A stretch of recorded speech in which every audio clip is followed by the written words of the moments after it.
Hello. Hello guys. Hi Sticks. Hi Rojak. Hi. You guys are early today. I am actually kind of excited for chapter 17 because yeah, like I said, I noticed that we the last time we had a chapter with multiple parts like this was chapter 13, and I also changed up the songs like I usually do for each chapter, and I realized that the song for chapter 17 has lyrics. It has Japanese lyrics, just a normal depression PGR story. Okay, so not a lot of plot, but I'm guessing a lot of emotional turmoil, huh? Probably a lot of trauma. As usual, that's normal for PGR. Right, so if you hear anything in the background, please ignore it. That's just Aang having the zoomies. He like ran into his water bowl and he spilled water everywhere. So yeah, he's still having the zoomies. I already wiped up the water, but he's still, just zooming around. So yeah, let the kitten be a kitten. Meanwhile, we will start with PTR. Let's go. Let me switch up to the game. Da-da-da. Pa-pam. Okay, yeah, so I switched the song, and there it is! Japanese lyrics. Gaze of Wind. So, yeah, this is, I'm guessing, a big deal to the story. Also, I wanted to ask you guys, because I know that there's these alternative stories, right? Supposedly an alternate universe thing. Might get new people during chapter 17 since it's a famous one. Ooh, okay, I look forward to that. So, right, about these, the thing is that I have done some of them, just because I thought they were part of an event. But when I play them, I usually like skip everything, so I don't know what the story is at all. So just asking you guys if you think I should stream these, or if I should just play them on my own time. But yeah, I guess we'll leave that for later. For now, let's go into chapter 17, Sunken in Scarlet. So from where we last left off, the twins were just born, and we had like a Pyrrhic victory against the twins because we managed to destroy the mother, but we still got the we still couldn't go back to Babylonia because they kind of destroyed our way back, and now we're kind of stuck here. I mean, I'm sure Babylonia will come for us eventually. It's just that a lot of people were hurt, and we lost oh my god, I forgot his name already. We lost a commandant and we lost a commander. So now everyone's morale has kind of dipped. I think Lee and Lucia are also KO'd. Not sure about the commandant though, but I think the commandant is still conscious. So it's just the commandant and Liv now. So let's see how they handle things. Just the two of them, plus some other people. Some people say that life is born from a mother's suffering that grows up in the accompaniment of torture and is extinguished in sorrow. Who are these some people? That is depressing. Some depressed people. You simply cannot grow up without sorrow, because the gifts of fate are hidden on both sides of the road of suffering. If you wish to receive such gifts, you must first step on this road. Alas, that is only what some people say. If you were a baby about to be born, or someone on the verge of death, faced with what was to come, or back turned to what had already transpired, what would fill the depths of your heart? Excitement or fear? Depends on how I'm dying. Like if I'm dying during a really big tragedy, like a natural disaster, I think fear would be the main thing. If you could start over, would you choose this life? I've said this before. If I did somehow miraculously manage to redo my life, I do things the same. I just, appreciate and spend more time with the people that I know will eventually leave my life, Like, my grandparents and, like, friends who, would move away. I'd choose to spend and appreciate my time with them more. Now, summarize Fantasia to you, it's not worth it. However, the Rite of Matrix is fun, so as the Tundra one can do those two. Okay, so I guess I won't stream those then. I'll just do those in my own time. I think I have done some of them, Because again, I thought those were part of events, but yeah, I didn't read through any of it because I didn't want to accidentally spoil myself. What, is this your first time meeting a stranger who wants a conversation for no reason? Gotta be honest, strangers don't typically want a conversation with me. Usually, if I go anywhere with strangers, if I go to a public space or something, people don't typically talk to me, and I don't typically talk to people. No, I've never thought about that. I'm just saying you look like someone who thinks about that. If so, I hope you would not regret this decision. Let's see how our Liv is doing. She's the only one I think who is still working. I think even if the Commandant is still conscious, I don't think the Commandant can do anything right now. I think they got hurt badly. You will regret this. Oh, 6:20 p.m. The last transport craft here for a rescue mission crashes and causes a massive explosion. Yeah, that's why we can't go back to Babylonia immediately. There's no transportation. Restativo de Fantasia is about Ayla and Commandant using an AI theater system. To locate Selena by connecting it to an unused frame of hers, making the Commandant live a fantasy adventure with Selena. Okay. That's why. Yeah, I remember seeing Ayla in that. That's why she was there. Yeah, I didn't read anything at all, but okay. Yeah, makes sense. If it's relating to Ayla, then it's probably relating to her wanting to find Selena. A horde of hetero creatures rushes out from the dense smoke, declaring their victory and humanity's loss of air superiority. In the wilderness, with Lee's help, a survivor drags his broken leg as he struggles to escape their capture. Okay, so Lee is still conscious. I didn't kill him. I didn't end up killing him and Lucia last time. Good. Are you nuts? You shouldn't have come here to rescue people. Save your breath and pick up the pace. Though he is being verbally harsh, he does stop for a while to let his companion catch up, and seizes that chance to fire bullets at the hetero creatures coming from the sky. It's been over a month since the disaster that happened in the Puglia Forest Park ruins. Okay, so yeah, makes sense that he'd be up on his feet again. It's been a month? The humans trapped on the surface still have to rely on this method to survive. Hello? Hassan? Celica? Are you guys not doing everything you can to get us back up there? Hello? What happened to the Grey Ravens being like the heroes of Babylonia? You're just gonna leave us down here? And not just us. I'm pretty sure there's like a bunch of other Commandant and Construct teams down here with us. I forgot their names already. I know Vanessa is one of them. The escape plan you proposed is crazy. There's almost no chance for us to... It ends with that AI going haywire, so they fail to locate her, but the merciful one finds her and makes her a transcendent frame. That's all. Okay. Yeah, I guess... So, that means that Selena, right now, at this part of the story, is already with Ishmael. Okay, almost forgot her name. Okay. I almost called her Cyrene. Yeah, with basically PGR Cyrene. Huh. He seems still in shock as he talks to Lee while trembling, letting Lucia use that external thruster to take care of the paratroopers. This is just... He gets interrupted by a beep from Lee's terminal, but Lee doesn't look down to check the device. Instead, he remains vigilant and continues to hunt down the hetero creatures that try to get close. Hello! Hi, welcome back, Mike. I was wondering where you were. I thought maybe you were really, busy today. I'm glad you're here. I hope you will have a good day later, Mike. I'm pretty sure your day is just starting. Lucia has found a transport vehicle. She's on her way here. How do you know? You didn't even look at it. What if it's a distress signal? She's the captain of Grey Raven. Yeah. He's got a lot of belief in her. Play gacha games, so pupils are lucky. Thank you, Mike. Forget it. After all, if she could survive a battle like that. Alright then, let's proceed onward and rendezvous with her. He sighs, then appears to relax ever so slightly. Lee doesn't answer. He focuses his attention on the hetero creatures flying in the sky and continues in the same direction.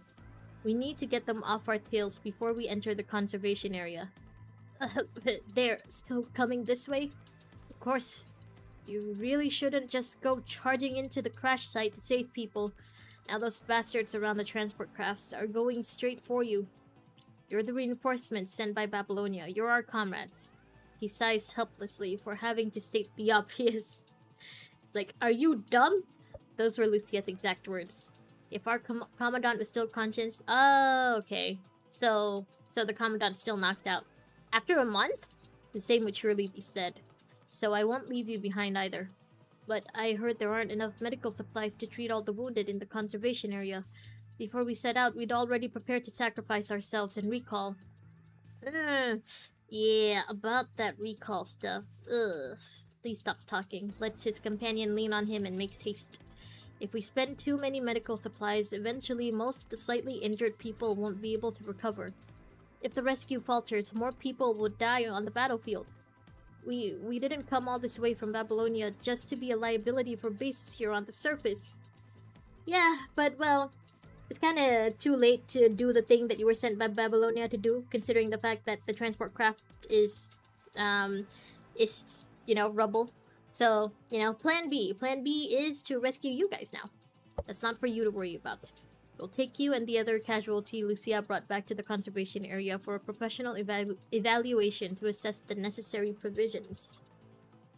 Derived of Matrix is unique. Its true ending is locked behind clearing chapter 29. Oh, but the other endings are available until then. It's a good story. It's Genevieve introduction. Ah, I've been hearing about Genevieve from you guys. So, Genevieve, I guess, is a big deal. Hi, Kyrion. Hi. Hello. Hope you've been well. Derived from Matrix. It's so damn boring, though. Yeah, that's why Rodak is, like, giving me a summary of all of the, like, alternate, stories. So, that way, I don't think I have to stream it. I don't think it's considered a part of the main story. That's why Rojak is giving me summaries instead. Ang?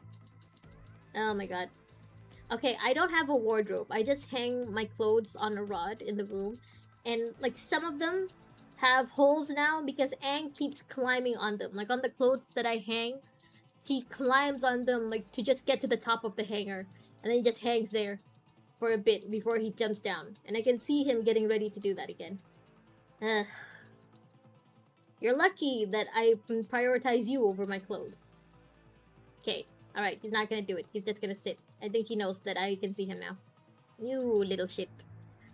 All of the roguelikes derived from Matrix is the one you hate the most? Okay, alright, so it's a boring and I guess a long story, maybe? You mean that other member from Grey Raven lived? She didn't come here with you? She's staying in the conservation area to help tend to the wounded. Ah, she's the only qualified medic there now. The only one? Are there no other, like, support-type constructs around anymore? We weren't able to get a lot of supplies, but we'll at least be able to hold out for a few more days. Had we not saved you, we wouldn't have gotten the supply secured. People in the conservation area are still waiting for good news from Babylonian reinforcements. Not to mention, saving lives isn't something that requires hesitation. Yeah, saving lives, you shouldn't hesitate on that, according to My Hero Academia. But our surface reinforcement plan... So these guys just arrived here after we've been down here for a month. So Hassan and the others have been sending reinforcements and, like, people to come rescue us. It's just, yeah, has failed once again. They've kept failing this whole time. You skipped all the roguelike modes. Hi there! Hello! It seems that derived from Matrix is unpopular with you guys, huh? Devon! Hi! Long time no see! Hello! Hope you've been well. Oh my god, that's a lot. List of fallen constructs since the Battle of Puglia Forest Park ruins till date is hereby disclosed by popular demand. They held off the disaster with their own flesh and pointed a way to the destruction of Federal Hive Mother. They've shaped the future of Earth. Mankind will always remember their sacrifice. Oh my god. I wonder how many of these are, like, actual characters or NPCs that we've met before. Terrence, Clive, Rachel, Maya, Margaret. Doesn't look like it's in what's the word? Alphabetical order? And I see some names reused, like Kirk. I wonder if those three Kirks are related. I also see multiple Hughs, Hugh and Hugh somewhere down here I saw earlier. Huh. I don't see... I forgot the name...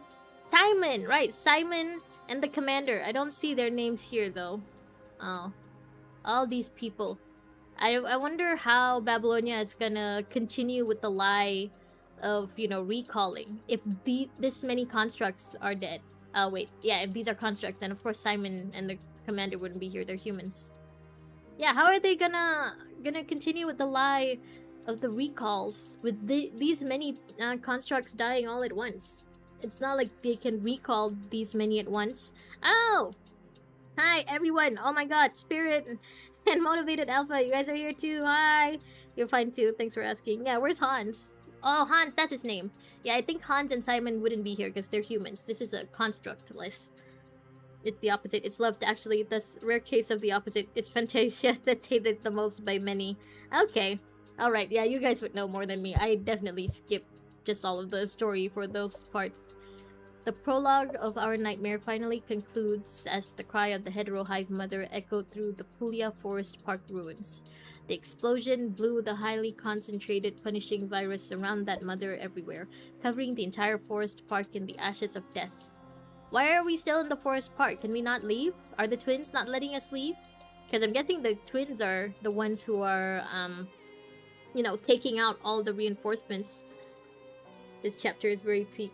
Fantasia was fine for me. He managed to play around with Alpha a lot when he didn't have any black cards to pull for her, so it was tolerable. Okay, so 439 constructs are still missing to date. Oh, wait, but if all of these guys died while on Earth, while, you know, trying to rescue the others, then I guess it would make sense why Babylonia would say, oh, we can't recall them because they're all on Earth. They have to come back to Babylonia. We have to bring back their bodies for us to be able to recall them. Okay, alright, it would make sense. They could still cover up the whole recall, lie. Hi, Micro! Hello! Joining date for college has come. Oh, I hope... Well, good luck, Spirit. I hope you get the college that you want. Nice. It's peak chapter. Go to college on 16th. Oh, good luck, Spirit. I hope you enjoy your time at this new college. This would be a very crowded stream. Looks like the usual crowd, though, mostly.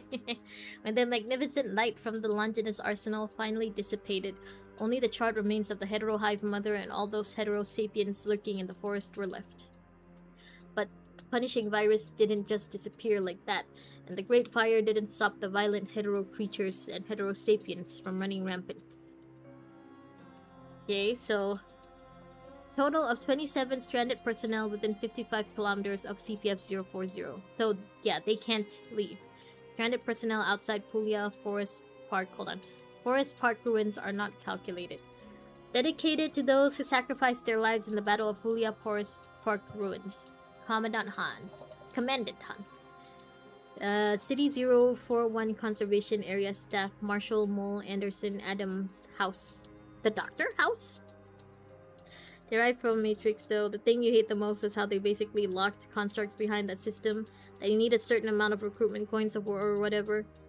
Won't be coming to streams as often. That's okay, Spirit. I hope you have a good time in college, and I hope, you know, you focus on college. Focus on your studies. It's okay. Yeah, it's alright. Couldn't use actually strong constructs or the ones you had put to SS or SSS. Just some weak A rank ones. You got punished by the game itself for having weak units when it gave you the weak ones in the first place. With the CPF-040 destroyed, the tower no longer purified the air of the punishing virus, and those things took to the air, fanning the flames of an already dire situation. Ah, I see. So taking out the CPF managed to stop the mother and eventually kill her, but it also made the punishing virus levels a lot higher. Calamity spread like wildfire, and the punishing virus filled the air. He soloed with Alpha. It's so good. I see that it's a contentious chapter derived from Matrix. To restore life on Earth, we hope the tragedy of the Great Evacuation won't happen a second time. We shall exhaust all our manpower and transportation capacity to get the victims of this disaster to a safe area farther away from here. The Babylonia citizens have cast their votes, and we decided to go with this decision. Time is of the essence if we are to save lives. Strikehawk and Cerberus will lead this rescue operation and deal with the hostile hetero creatures coming from the sky. Move out, team. So, those two are here too? I know you play PGR a lot, you know nothing about the lore. Only know about Ishmael lore and Lucia Pyro skin lore.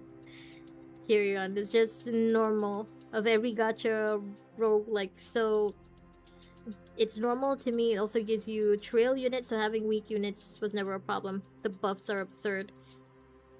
Alternate interpretation, fancy name for a roguelike. I'm guessing it's like a alternate universe kind of thing. It's an AU of the PGR characters.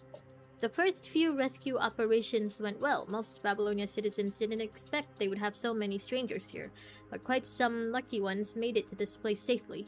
However, calamity ensued shortly afterward. So some of them did manage to go back. We failed.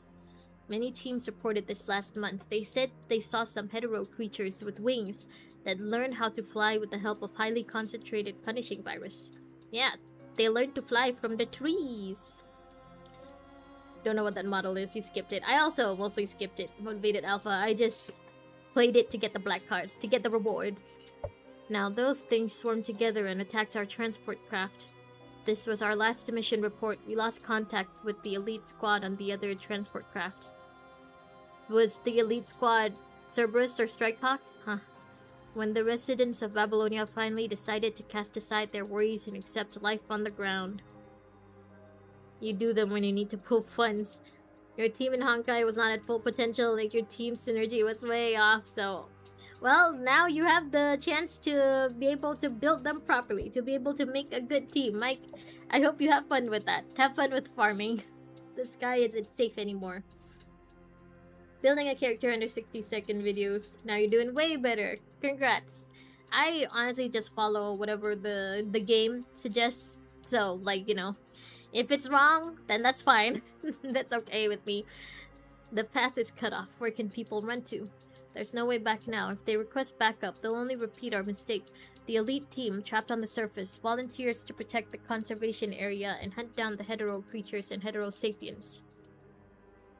Yeah, but as long as the red tide and the hetero trees are around, if the twins are still around, then they'll just keep making more hetero sapiens and hetero creatures, right? It's not like the corrupted, where as long as there's no machines around, you can actually whittle down their numbers.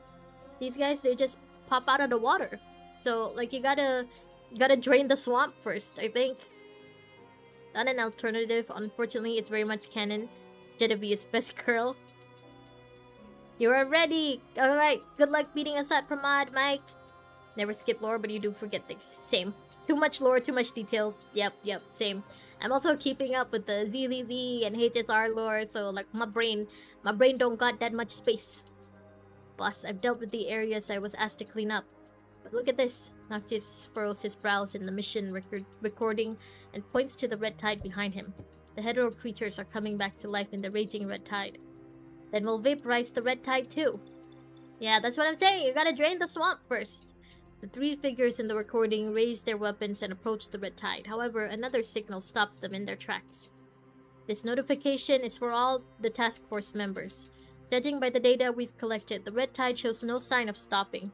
Well, I could have told you that.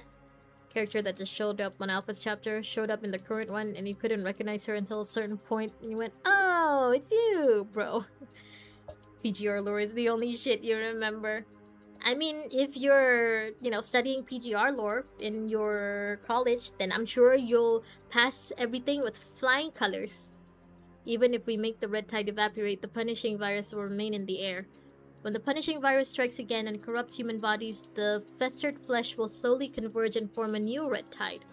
Oh, similar to the liquids those hetero sapiens secrete. Yeah, I think they mentioned this before, that the red tide supposedly is made of blood from the people who were affected by the punishing virus before. I think they mentioned that before. Be careful not to let the red tide converge, otherwise we'll have another disaster on our hands. Her design didn't change, you just forgot. You know more Uma names than formulas. Okay. It sounds like a flex, but okay. Weird flex.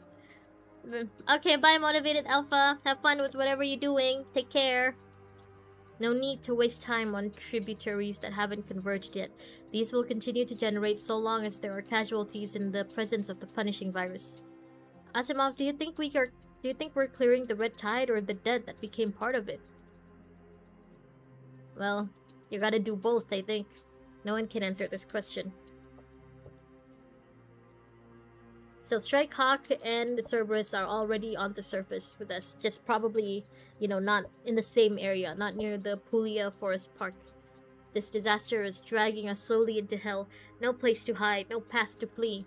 After the fire in the forest park ruins goes out, hordes of hetero creatures emerge worldwide, overwhelming and unstoppable. They slaughter all living beings that stand in their way. Under cascading death, the harm caused by the unidentified twins is actually negligible. Oh. Okay, so the twins are the least of our worries now. A tide of hetero creatures wanders aimlessly through the wilderness, spreading footprints of grief and death through this rotten land. The twins left among the ashes walk towards the west coast, robbing language and knowledge from dead humans and constructs along the way. After arriving at the west coast, instead of crossing the sea, they continued to move northward along the coast. They joined the barrage of hetero creatures in the battle against humans and constructs stationed in the defense zone, resulting in the destruction of the conservation areas in 37 cities, leaving no survivors.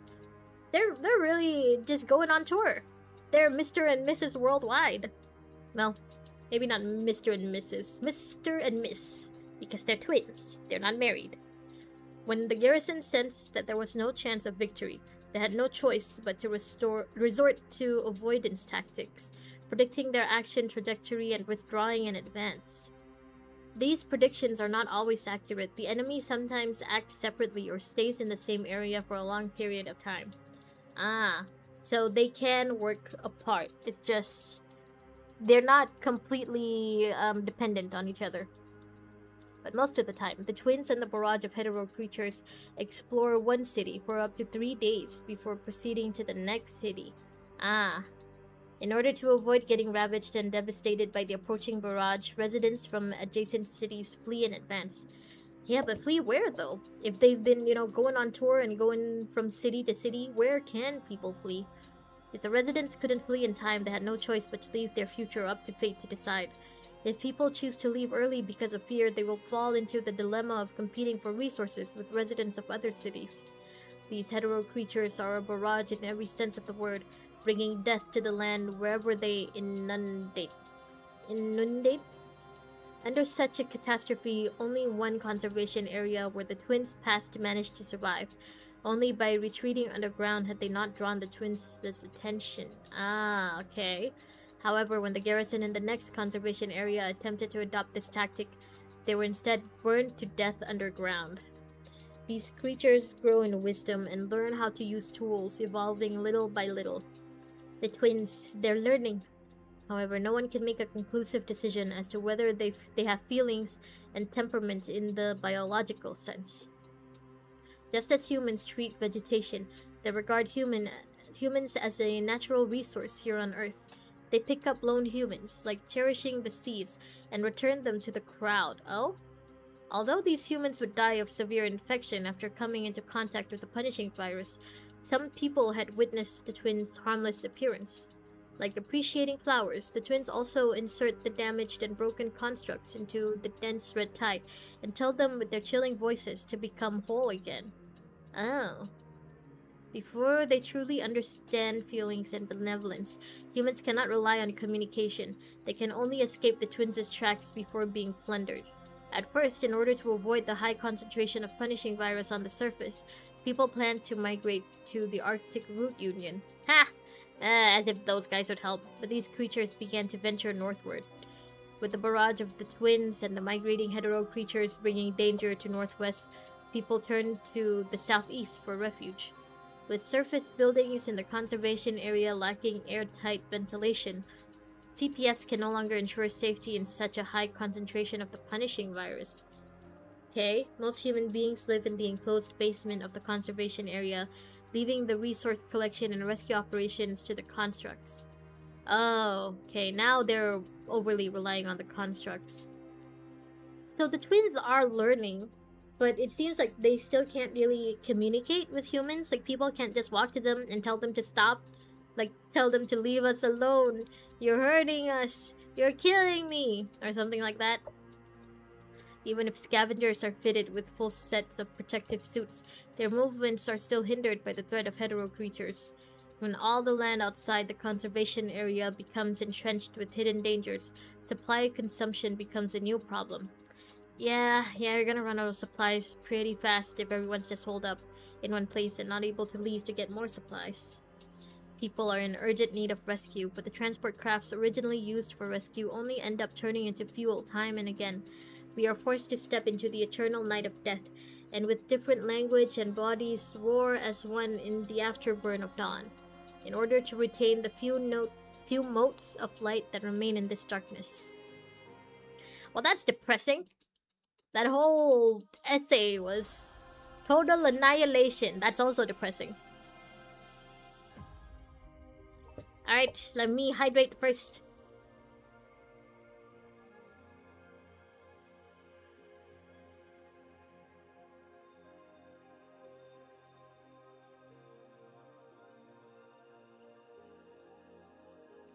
Okay. Pouring rain. Babylonia, 9:30 p.m. The cold lights once again illuminate the symbols of the five powers. The gloomy space masks the anxious expression of each council member, allowing the hall to maintain solemnity and unity in front of the camera. In silence, the light representing the will of the people appears on screen as arranged. Seeing that everything is ready, Hassan rises and announces the commencement of the meeting. I'm sure everyone already knows the topic of this meeting. Hold on. Hey, what are you doing? Yeah? You okay? My kitten just walked up to me. I don't know what he wants. He's just looking at me. Okay, he's lying down. Never mind. He just wants to lie down. Okay. I'm sure everyone already knows the topic of this meeting. During our last meeting, the overwhelming majority voted in favor of escorting all refugees who consent back to Babylonia. These days, we've made considerable sacrifices, but we have not achieved the corresponding results. Rather be on the dark side or the good side of Star Wars. I honestly have never watched a full Star Wars movie, like from start to finish, at all. I've also never watched any of the shows. So I'm gonna leave this question to the guys who have. I don't know nothing about Star Wars. My best friend is very, very obsessed with it, but I know nothing. I know that Luke Skywalker has a father. He raises his hand and leads everyone's eyes to the light blue hollow screen in front of him, which shows a group of rosters and a graph of green data indicating a downward trend. 3 hours have passed since our last failed rescue attempt. So they're still attempting. That's good. After the Puglia Forest Park disaster, Babylonia dispatched 765 transport crafts, over 374 rescue attempts to the surface. We no longer have any transport craft. Is that what he's gonna say? You guys just ran out? Now you also don't know anything about Star Wars? I'm surprised that, you know, people who like PGR don't really know about another sci-fi, popular sci-fi, story. I mean, I like PGR, but yeah, I don't know nothing about Star Wars. Everyone has a father. That's true. That's true. Despite, some people having fatherless behavior, they do have a father. On day 1 of the disaster, we rescued 587 refugees at a loss of 13 aircrafts and 21 pilots and crew perished. On day 2,493 on day 2, 493 refugees were rescued with 11 severe injuries, 42 minor injuries, 27 aircraft were lost, and 36 pilots and crew perished. Day 3, 271 refugees rescued, of which 21 were severely injured, and 7 dead on arrival at Babylonia. 53 aircraft lost, 71 pilots and crew members dead. In order to increase the success of these rescue operations, we dispatched Cerberus, and that's why they're down there.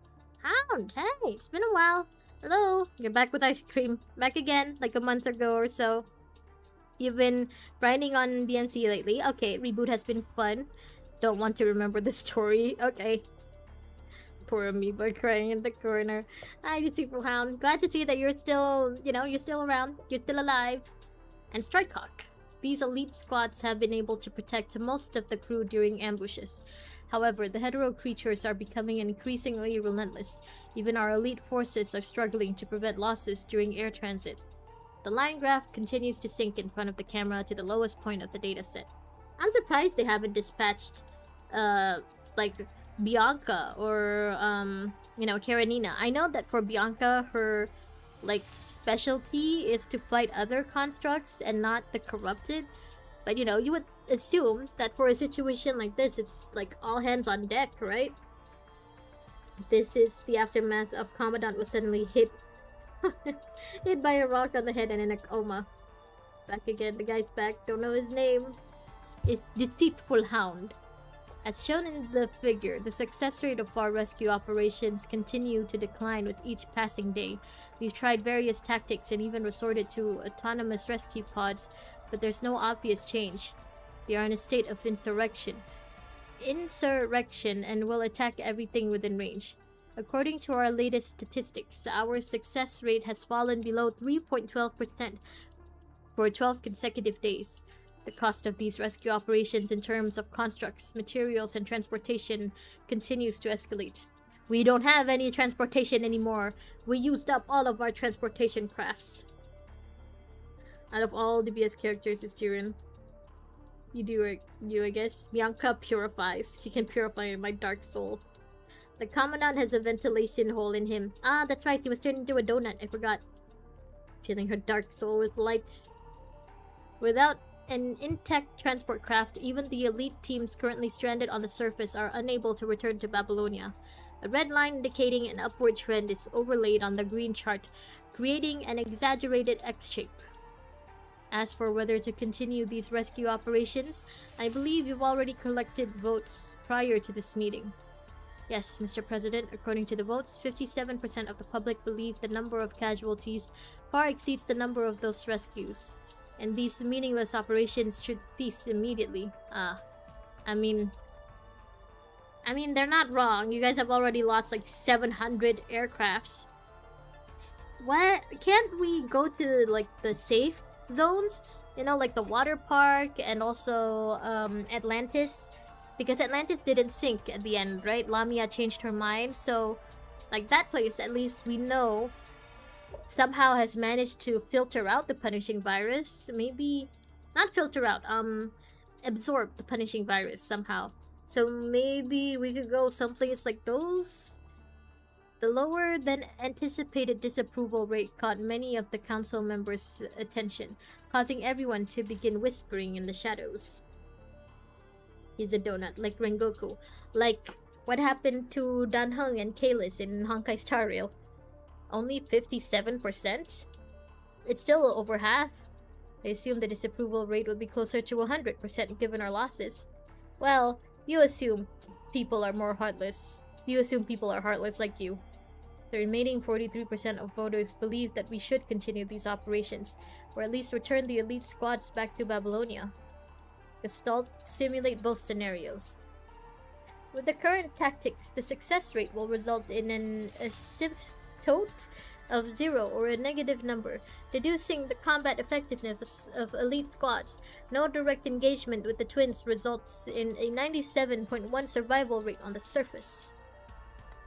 You'll learn soon enough why they can't get to those places. Okay. Alright, so they have a reason. They have a plot-relevant reason. Then it's decided. Given these statistics, we will suspend surface rescue operations and prioritize necessary logistics for Babylonia.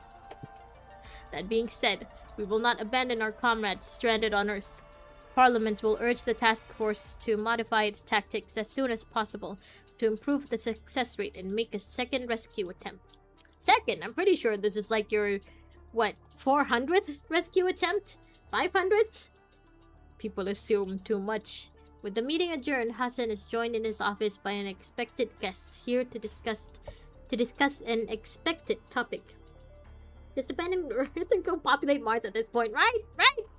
Why haven't you guys populated Mars yet? I noticed... Oh, what did he say? I noticed this problem too. Compared with researching how to change... Oh my god, I need to stop.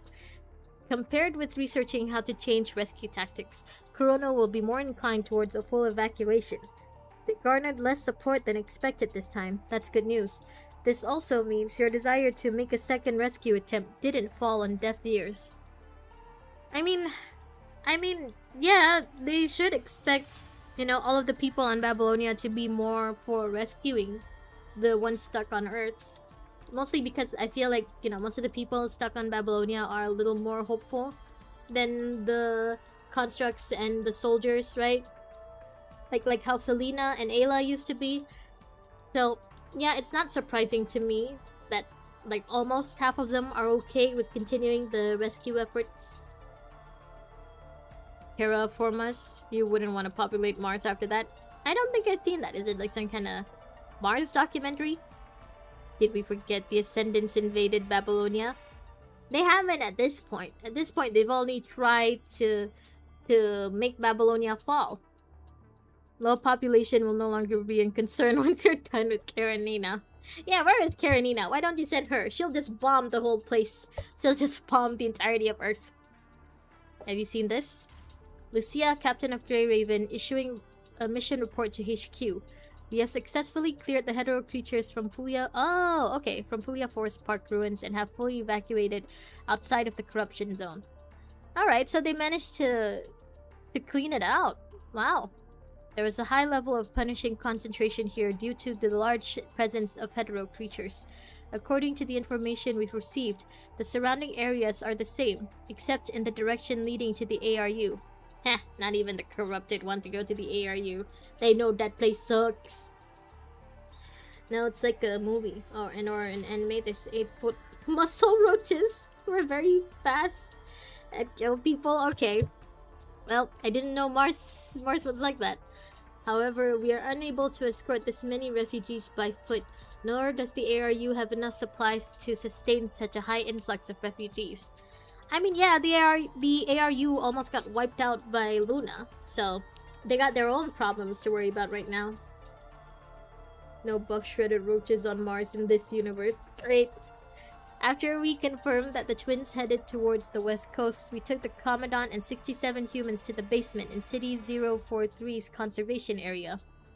We have enough supplies here to sustain us for 15 days, requesting immediate aid. Tiso is still MIA. Commandant Vanessa and Bambinada from Egret are also with us. They suffered some injuries, but they are no longer in critical condition after being treated by Liv. What about Yata and the one that looks like Yu-Gi-Oh? She pauses for a second. As for Commandant of Grey Raven, we just rendezvoused with Liv. She's more qualified to issue a report. She points her terminal at Liv.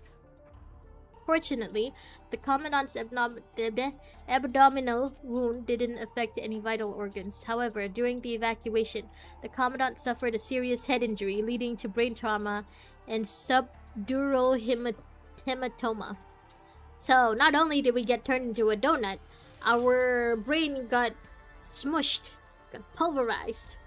After we moved to the conservation area of City 043, we used the medical facilities here to perform a craniotomy on the Commandant and remove the hematoma.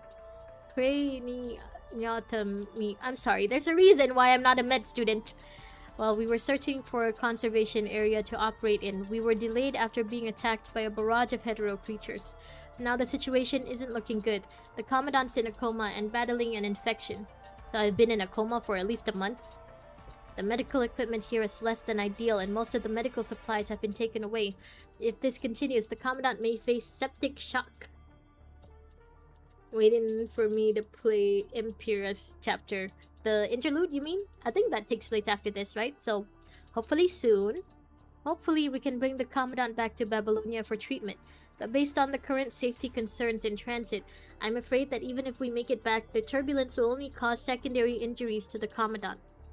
We need immediate medical relief, whether that be for the Commandant or the injured residents here in City 043's conservation area. That's our current SIT rep. Please send support as soon as possible. SIT rep? Situation representative, I think. Lucia's recording cuts out. Most likely a swelling blood clot on the head that can cause infection. Oh, that's what it is? That's what hematoma the hematoma thing meant? It's chapter 17. You didn't notice the title. You just see, oh, Kasha is live, and just immediately enter the live, huh? You don't even know what I'm streaming. So this is the Empira chapter. Okay, so the Live Empira character story is a separate thing. It's not the same, huh? Character interlude, sorry. This is the mission report we received after they just retreated from the Puglia Forest Park ruins. We dispatched more supplies and support to provide emergency relief, but the Commandant shows no sign of improvement. Spirit needs sleep. Spirit is just, excited for starting his new journey in college. That's why he's not sleeping. He's just a little too excited. Kasha stream is a Kasha stream. Fair enough. You still get me either way. The return ceremony of Atlantis gave people hope and made them care for heroes. After the fire in Puglia, people want to know Grey Raven's whereabouts. I think it's an appropriate time to disclose their current situation. We suffered heavy casualties this time. Commandant Harley, Joe, and Yata. Oh, they're back in Babylonia. Okay. Barely made it back to Babylonia with Simon in a coma. Oh, right. So Simon's not dead. Simon! They're still at the Star of Life, and Simon has yet to regain consciousness. Simon! You're okay, kind of. Still alive! Oh my god, I thought he actually died last time. Egret and numerous other constructs are still stranded on the surface. If even Grey Raven and the Commandant have suffered such serious losses, this will have a huge blow to the people's confidence in victory. At that point, I'm sure even more people will be in favor of abandoning the rescue effort. Didn't expect to hear that. What, that I'm excited about Simon being alive? He's cool, okay? He's the first other Commandant that we've met. And, he's nice to us, unlike Vanessa. If we don't inform the people, they will only turn to rumors. Sometimes acceptance is more helpful for us to overcome difficulties. It's like, the people are probably gonna have to accept that the Grey Raven Commandant is gonna die. We need to get the ball rolling on the process of grief. But surely we approach this in a more delicate manner. Nicola wants to do the delicate thing? Huh. Okay. Wasn't expecting that. Yeah, thought he died back then when you first read the chapter, unlike the potential Commandant Vanessa over there. Isn't she already a Commandant? Potential Commandant, or are you... Is that like a Jujutsu Kaisen kind of joke? What if I say I wanted to use this as a bargaining chip with Kurono? You mean the Omega file? Correct. According to the Science Council's report, the Omega prototype is complete. Oh! Okay, so Asimovo's been working on that too, this whole time. Okay. It's our rival who wouldn't be like that. Yeah, potential Commandant. It has the ability to absorb the punishing virus, but the effect is limited. Given the information in the report, it seems that it can't actively capture the punishing virus. However, it can still absorb it by coming into contact with the virus. So, it's not like an AoE kind of thing. You gotta, aim it onto someone or something. Considering its current form, even if we devote all resources to mass production, it's going to be difficult to achieve the desired effect. However, if we can direct large quantities of the punishing virus to the Omega prototype, we may be able to achieve a vastly different effect. Huh. Lucia has the Omega core, just saying. How can constructs absorb the punishing virus? Isn't that a characteristic reserved for ascendants? You aren't thinking of joining forces with Kurono, are you? Damn, Nicola, I think he actually feels a little betrayed here. All this time, I've been beefing with Kurono. I've told you over and over again how bad they are, and you want to join forces with them? With my crazy ex? You want to get together with my crazy ex? The Science Council stole portions of Kurono's R&D through its counterintelligence program. They're using Ascendant data to develop a specialized frame. Oh, another specialized frame. But for who this time? I'm guessing for Liv, considering, this chapter has Liv on the cover. If Asimov can confirm the Omega weapon's compatibility with this new frame, we can use the current situation to discuss it with them. Heavy rain falls on a gloomy afternoon. Oh, this is the area where Luna and Lucia's house is. Grey Raven has already been stranded on the surface for over a month. During this time, Liv has been meticulously caring for the Commandant, who has shown no signs of regaining consciousness. The rain outside the basement has gradually washed away the coagulated blood on the streets. Devoid of humans, the ruins are now filled only with the corrupted and hetero creatures lingering aimlessly. So we've already left the Puglia Forest Park then. We're trying to go find I guess somewhere safe, but it doesn't sound like there's anywhere safe left, thanks to the twins. Yeah, Live Imperia. I think I'm saying that right. Live Imperia? Here thought you'll get a good proper comprehension. You forgot this is a different chat. You expected too high. Before the abandoned CPF-040 and the Puglia Forest Park were set ablaze, people had noticed the punishing concentration steadily rising with the appearance of the red tide. Deceitful hound, you must realize that you are also a part of this chat, so, you know, if we don't have enough comprehension, you're also a part of this. At the time, people simply attributed this phenomenon to the heterocore and the red tide. They believed this was the manifestation of the punishing virus as it culminated and evolved, not that they were the culprits. Nobody was aware of a much greater disaster silently looming in the distance. They only targeted the red tide, thinking that if it was eliminated, their problems would be solved. Thus, they used the Longinus arsenal to obliterate the red tide and its monstrosities. However, the punishing virus still remained. Nothing could dissipate it. They need to drain the swamp. They can't just make the swamp evaporate. They need to drain it. Their efforts were akin to evaporating a stream, the condensation of which only returned to the air. The airborne punishing virus was then absorbed by the mother. What should have been an overflowing punishing concentration seemingly fell, during which it used this time to breed yet another disaster. The twins! Just stay quiet because it's funnier. Touche, it's a gacha game. Didn't think they had the attention when you or Yaoi are not present. Yeah, that is a good way to get my attention. Just put in Yui or Yaoi. That's definitely what happened in the last stream. What was it called? My god, I forgot the name already. Road to Empress. Yeah, they added Yuri as Yuri subplot, and I just immediately sat up straight. With the CPF-040 and Puglia Forest Park reduced to ruins, the punishing virus trapped within was released into the world, further fanning the flames of a world already at its limits. You wish there was a gacha game with a high skill ceiling? I don't think people would play a gacha game with a high skill ceiling. Gacha games are meant to be, you know, casual. You're not supposed to sweat over it. In this vast sea, the emergence of humanoid creatures only indicated the further evolution of the punishing creatures. However, they are not the greatest threat, nor are they the ultimate fruit born from disaster. Today, the hotbed known as the Red Tide continues to sow its seeds across the land as it marches onward over bloodstains, both new and old, in the joyous pitter-patter of rain. It's called Arcanites. Elegance, someone says Yuri. You think of Yuri from Doki Doki Literature Club because you don't know any other Yuri. No one tell him. No one tell Mike what Yuri means. The other meaning of Yuri. You haven't heard of Arcanites? Even I've heard of Arcanites. Morimens to a degree. Someone knows Morimens. Okay. I don't know Morimens. Humanity, how the children of Earth have fallen.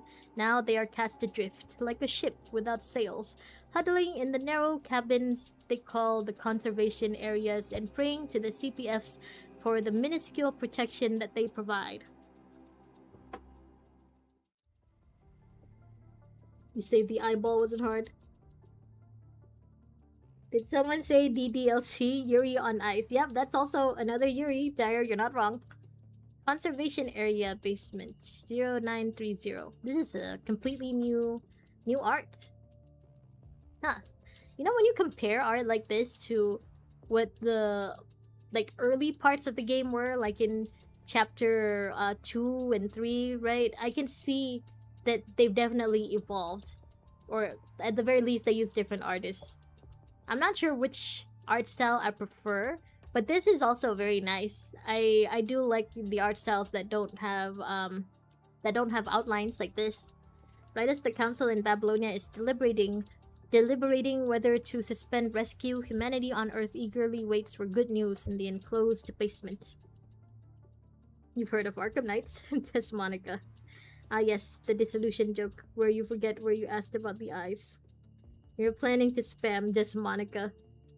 I mean, if you want, I guess Spirit, yeah, go crazy, sure. He still love flares and analogy? God, you love him. Several days have passed since they last received aid. Oh my god, I can't read anymore! Food and medical supplies dwindle right before their eyes. However, for people in any conservation area, stepping out of the enclosed basement and returning to their old ways as scavengers means certain death. Yeah, the punishing virus levels outside are like super high right now. Only constructs can basically walk around, and even then they can also get corrupted. They have no choice but to remain in the conservation area under the protection of the constructs. Didn't they say supplies were on the way? How much longer we gotta wait? We're coming, we're coming. We gotta fight a bunch of people outside, you know? I don't think I've seen this NPC design before, or like this outline. If I have, I don't remember, so this is also new, huh? In the enclosed basement, filled with the stench of decaying flesh, a haggard refugee suddenly shouts at his partner. Okay, go eat, take care. Arknights has a seasonal mode called CC. It's straight up high skill ceiling incarnate, as well as many other modes and hard stages, so feel free to try it, dog. Who knows, maybe they failed again. His companion seems less anxious, stroking the old guitar as he plucks at its strings. How can you play that thing at a time like this, Chuck? Yeah, Chuck. What else can I do? Yeah, Chuck's right. We all have our own ways of handling stress. Want me to take it out on you? Oh yeah? Is that a song I've never heard of? The young refugee named Chuck sings weakly as he strums along with each word, but this only ignites the last ounce of reason in the other resident, who begins to yell at him angrily. You have plenty enough gacha games that you won't delve deep into. You've played enough. And yet you keep coming back, dog. Because a part of you knows that it's fun. That gambling is fun. Had I known it was going to be like this, we should have evacuated while we still had a chance.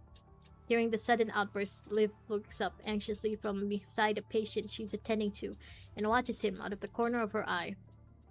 If it hadn't been for those damn corrupted and those hetero whatevers pursuing the transport crafts, we would have been out of here already. Yeah, damn those hetero whatevers. Those heterosexuals.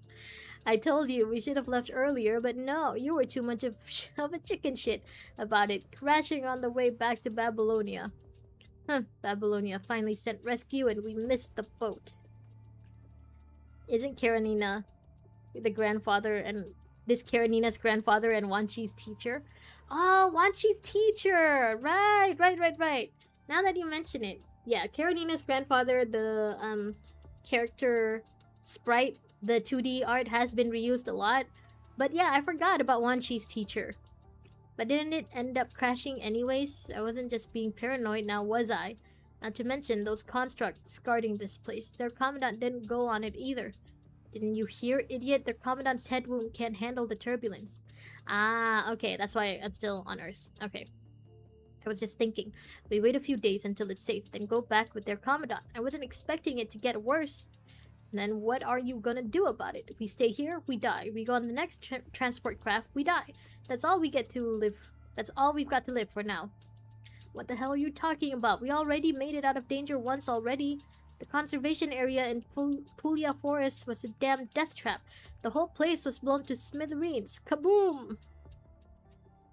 That's what you kept thinking of when you kept saying hetero, kept thinking heterosexual? Glad you're not the only one thinking it. We were all thinking it, let's be honest. Hetero whatevers, huh? The road to cancellation do be funny. Don't cancel me over this. I think you need to step off social media. Mike just isn't acquainted with PGR, so he doesn't know the hetero sapiens and the hetero creatures and the heteromorphs. It's just the name of the monsters in the game, Mike. It's okay. That's all we got to live. He jumps out of bed and mimics the explosion in the ruins. Can't you see? With the punishing concentration as high as it is, even the refugees living out in the wilderness are fighting to enter the conservation areas. Just look at that guy with the guitar. But despite all that, we're still alive. And we're going to keep on living.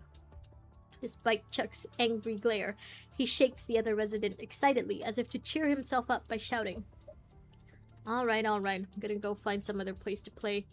Where else is there to go down here? Yeah, I mean, you're in an enclosed space. Wherever you go to play, I'm pretty sure everyone else can still hear you. Smoke a blunt, breathe fresh air. Can give you some advice for biking. I don't know who that advice is for, but thanks, I guess. Chuck doesn't respond. Instead, he just quietly grabs his guitar and proceeds further into the basement. He's willingly going into the basement. This is how people die in horror movies. You still got this much energy to shout. Give me some of your rations tomorrow. He pushes him away and sighs quietly. He grabs his injured leg and struggles to adjust his posture. And if you don't got any, don't we still have protective gear?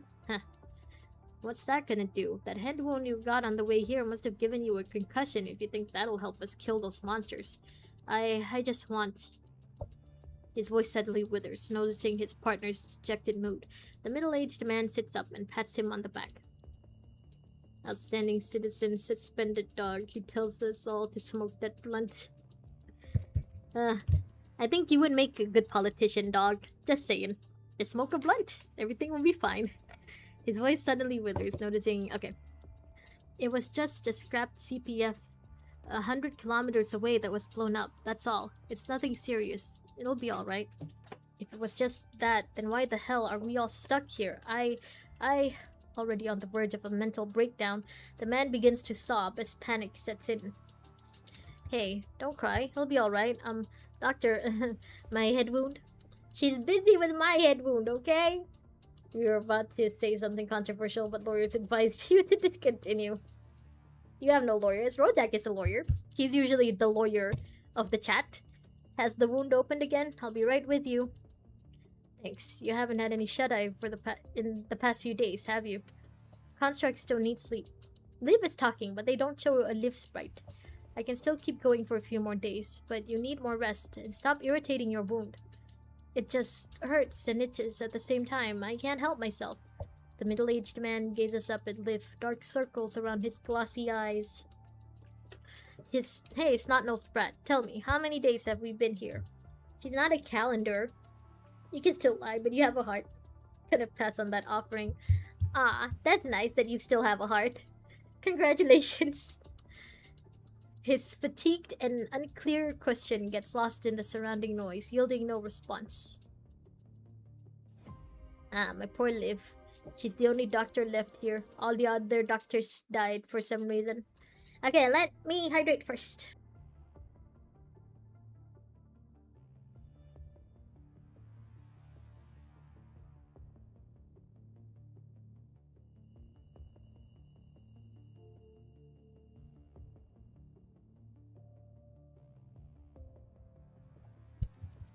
Have a heart, skill issue. Having a heart is mid. A whole night passed since Lucia and Lee brought back the construct wounded in the rescue attempt back to the enclosed basement in the conservation area. After Liv performed basic maintenance, he recovered most of his ability to participate in a new rescue mission. Unable to return to Babylonia, the constructs have become entrenched in a war of attrition. Issues caused by the damage to their frames and lack of maintenance chambers are beginning to wear on them. Yokai Watch? Play Evanescence, bring me to life. Oh man. People are still huddled in the cold and damp basement of the conservation area, craning their necks and waiting for a sound from the outside. They look forward to new development, whether that be news of the punishing concentration decreasing, rescue or supplies to be arranged for their own conservation area, or for newly rescued refugees to be sent to other conservation areas. So long as no more refugees would come, any news is eagerly awaited. But disappointment was accompanied by hunger and sickness for the 164 people crowded in this enclosed basement. Test silence. It's a good show from a while ago. It's an anime or a cartoon. Honestly, it's more of a cartoon. Yokai Watch. Okay. The only yokai show that I've ever watched, I think, was Nura Rihyon no Mago, and like that I think only had like 2 seasons, and then I just read the anime for the rest. I'm pretty sure I've like caught up, caught a couple of episodes of other yokai stuff, but Nura Rihyon no Mago is the only one that really like stuck to me to this day. In addition, there are also 10 constructs and 2 commandants. What brought up Yokai Watch though? Oh, it was a game first and then a show. Ooh. Aside from the 3 constructs and Commandant of Grey Raven, Bambi Nada and Commandant Vanessa of Egret. Bambi Nada is one of the playable characters, I think. I think I've seen her in the roster. The 6 remaining constructs were the only few survivors from previous rescue attempts. Of these 6 constructs, all but 2 are seriously injured. The other 4 had already recovered mobility under Liv's care. My Liv be doing... She's doing everything. She's taking care of the humans and the constructs. You must be exhausted, my Liv. They had joined search and rescue attempts in the surrounding area, but as time passed, fewer and fewer refugees could be found. Well, you would hope that that means that people have been finding other safe places to go, right? And, you know, it's not because more people are dead outside, maybe? On your 3DS. It was fun. She's an A rank, so you most likely have her. Oh, I don't think I have her. Honestly, I don't have that many units, but I'm pretty sure Bambinata isn't one of them. All of the active units on the west coast have been searched. Day 2 at 6 a.m. After the second rescue attempt by Babylonia, Lee has returned from the search and rescue mission with 2 constructs. Seeing all the people sleeping in the basement, he lowers his voice. He stands outside the sealed door, shakes the rain off his frame, and hands 2 small boxes to the construct in front of him. This is all the supplies we could find. Place it in storage for now. Yes, sir. Oh, it's been a while since I've seen this character design. NPC design. Lucia still hasn't completed her mission in City 044. I'm gonna go help her. What's the situation? The conservation area along the west coast have all been completely destroyed. All of them? Yes, just like Vanessa had predicted. The twins have left nothing but destruction in their wake as they've gone up the west coast. During this period, they've walked from Puglia Forest to the west coast, then up north, and stayed several days near the ARU. Near the ARU, but not in the ARU. The twins don't like the cold. Yokai Watch was a show first. You looked it up. Ah, okay. Again, I've never heard of it, so I'll take you guys at your word. It was a manga first, okay. Instead of entering the ARU, they redirected their route to the southeastern coast, that is the Puglia Forest Park ruins, and returned here. They really don't like the cold, huh? Or maybe they're staying away from it because an ascendant is there? Maybe that's where Luna is? Has anyone checked the ARU for Luna? At present, the twins have arrived near City 041. If they chose to return to Puglia Forest, that should bode well for us, considering that City 043 isn't near City 040. Oh my god, I can't keep up with the map of the planet anymore. What? City 41? City 43 isn't near City 4... Okay. If they decided to enter City 042, then their next target might be here. So once Sophia comes back, we need to make a plan quickly. Are there any survivors in any of the cities along the west coast? Not many. Only 3, 2 of which I brought back. The other one went to another conservation area looking for a friend. Oh! Okay, it's been a while since I've seen these too. I think we've seen them before in one of the interludes. I just don't remember which one. 2 adolescent boys stand behind him, one of which is holding a cane, his leg badly corrupted. The other appears weak, but seems otherwise healthy. His corruption appears serious. Looks like he needs serum. Well, there's still some serum in the initial supplies, but there's only one room left in the basement. Follow me. Oh no, I haven't done that yet, by the way, Jair. I almost forgot, honestly. I think Spirit reminded me yesterday too, but I haven't done Helentine's affection story yet. Helentine has become quite more popular than you expected. You guess you underestimated goth power. Never underestimate goth power. What about matches? The adolescent boy imitates the tone of their voices and keeps his voice down. Matches? Behind you. Before he can be heard, a furry-figured... Ah, Doggo! Is this our first doggo NPC? I don't remember ever seeing a doggo on the screen before. A furry figure crowded into the door. Although its fur is sturdy and it looks frail, they see that it's a border collie. Look at the doggo. You got a little bandana too. Matches. The boy lets out a sigh of relief as he pets his fluffy head. Thanks for letting me bring him. If there's anything you need me to do. No, thank you for bringing food. The other boy beside him gives a resentful sneer, waking up several people lightly asleep beside him who look curiously at the door. I think the last animal that we saw was in Alpha's arcade anima. She had the cat with her at the end. But other than that, this is probably like the first canine. The first non-corrupted canine that we've seen. Non-hetero creature canine. You skip saying the zero when saying their names. Helps when it's an option. I just keep saying the city's full names. Matches is my family. No one can eat him. No, don't eat the doggo. Yeah. You're willing to starve people for the sake of your family. The boy strides into the room with a fake smile and nods to the curious person beside the bed. Hey, bro, wanna hear something funny? That kid was teaching his dog to drive a car on the way here. That is funny. I mean, if you can teach number 21 how to drive, then why not teach a dog, you know? Trying not to laugh due to pity from watching this scene. I laughed. I just laughed when he mentioned the dog driving. He raises his hands and acts like he's holding a steering wheel as he continues on. Matches, this goes left and this goes right. Cool, huh? Now we just need to find a car. Bahaha. Amused, the tired refugees look at the boy and his dog, then burst out laughing. For a moment, everyone cheers up a bit in the dull basement. But the jokester quickly stops laughing. Thank you for your hospitality, everyone. I'm sorry we didn't bring many supplies. The boy seems accustomed to dealing with refugees. By cracking a joke and greeting everyone, he seems to quickly resolve the crowd's hostility to the loss of another share of the rations. What's the situation outside? Oh, it's, Rosetta's grandpa, I think. Everything's destroyed from the park ruins to the west coast. Hearing this, the refugees begin murmuring to one another. He still has that cat. You'll say he's just like, me and cats are involved. Okay. The cats... I don't find the cats. The cats come to me, okay? It's the cat distribution system. I am but a victim. Highly certain that 21 couldn't drive Barbie cars. She can. She's not good at it, but she can. Kind of. Because of those two things, and a ton of those hetero creatures, we were ducking and hiding behind every corner all the way here. Well, since it appears that the west coast is pretty much destroyed, who knows where those two things will go next. The refugee hands him a thumb-sized biscuit. Here, take this. Thanks for the news.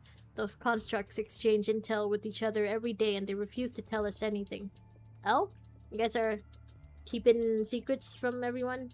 Well, I guess maybe stressing them out more when a lot of them are already, like, badly wounded isn't a good thing. So, yeah, maybe it's under doctor's orders, huh? Rosetta's grandpa sprite is never reused. Oh, okay. Then whose sprite is that? He looks familiar. I'm gonna go help Lucia. She seems like she's in a predicament. I'll leave you in charge here, Liv. Lee waves to Liv and steps out several constructs fit to move. Okay, I'll have everything under control. Be careful. The officer staying in the room next door said she has some information, but it'll only cause us to lose all hope, so she doesn't want to talk about it for the time being. Yeah, it is under doctor's orders, huh? What's the point of that? How can we be any more hopeless? We've been conducting reconnaissance missions in the surrounding area, but nothing has changed. We'll let everyone know right away if the situation begins to improve or if there's any danger. The guy who tried to scrap Nanami. Oh, I don't like that guy then. She did not say anything more. She walks to another boy, leading him to a room deep inside to rest. Thank you. Just as they are about to cross the room, the boy who had just eaten the biscuit suddenly speaks. Oh yeah, just to let everyone know. Be sure to guard your rations, everyone. Know what happened to our supplies in the warehouse when our conservation area was destroyed? Hey, I didn't do anything. Chill out, I'm not talking about you. After all, if you went into the warehouse, you'd have more than your leg corrupted. I mean his dog. Oh. He's just a doggo. He just wants some... Look, he feels sorry. He looks sad. He feels sorry about it. His dog ate a bunch of cans before those constructs could go in and recover our supplies. That mutt even ate the supplies my friend gave his life for. Now I'm stuck here. That's not true. Matches didn't do that. A person was trapped in there. Oh, whimpers. When the constructs went to bring out the supplies, they just said there were 2 bodies and a bunch of empty cans in there. What if they ran in What if they ran in there to eat the supplies, then died from the high concentration of punishing virus? Everyone knew that going into the warehouse was certain death. Were they so starving that they didn't even care if they died? Well, some people do be like that, you know. If you're desperate enough, you don't care if it'll, end with your death. I think they just rushed into the warehouse to stop the dog. I don't know why they ran in there, but Matches and I didn't take any of the supplies. We just... Hey, kiddo. The refugee who appears to be the leader steps out of the shadowy corner and approaches the boy. I don't want to argue about whether your dog ate the cans or not. They're already gone. Talking about it isn't going to do anything. I just want to ask, how many supplies did you bring? I'm sorry, but I didn't bring any. Then what are we going to do about your dog? His question seems more like a command, turning everyone's laughter into solemn silence. They grimly stare at the boy's flustered and evasive eyes. No, don't go after the doggo. The doggo did nothing wrong. In other words, if you wanted to stay here, you want to feed your dog with our supplies, right? I'm sorry, I'll feed him myself. And how are you going to do that? You don't have any protective suits, and your leg is wounded. You think you can do that by yourself? You say that now, but then who's to stop you when you're off with our supplies in the middle of the night? Make him leave. We can't even feed ourselves. Where are we gonna get food to feed the dog too? Yeah, I'm starving. You even took my friend's supplies. The boy's cry ignites the grief and despair piled up by the crowd over the many days. They all stand up one after another, regardless of their injuries. We can't just keep taking refugees. We don't have enough food to get through the day, and refugees keep coming. We're gonna starve to death. Damn kid, don't blame us for not welcoming you with open arms. But if I can't even feed myself, then what makes you think you get a share of our food? We've had enough to spare the starvation, selfish brat, and to think we'll feed your dog. Come on, the doggo is just... You brought the dog in supplies. No, the dog isn't supplies. He's not emergency food. He's just there. Why don't we barbecue your dog? No, I just said no. I'll give you a pack of biscuits as a thank you. Don't you think about it. The timid boy suddenly raises his voice. Matches is my family. Family? Think you can steal food to feed your family? The atmosphere tenses up as either side refuses to back down. Hey, they're about to fight. Don't worry about it. The leader will break it up. Oh, wait. The leader will break it up if they do. I can leave if you want. I won't let you hurt him. Ah? What if you leave the doggo here? I just want the doggo to stay. Alright, scram, you worthless brat. I'm already being kind enough as is not punching your face in. You would punch a child? For $5 million? He stands up, grabs the boy by the collar, and kicks away Matches, who rushes over to protect him. Seeing that there's going to be a conflict in the crowd, Liv, who has always been gentle, puts down her medicine and puts herself between the boy and the angry mob. Oh?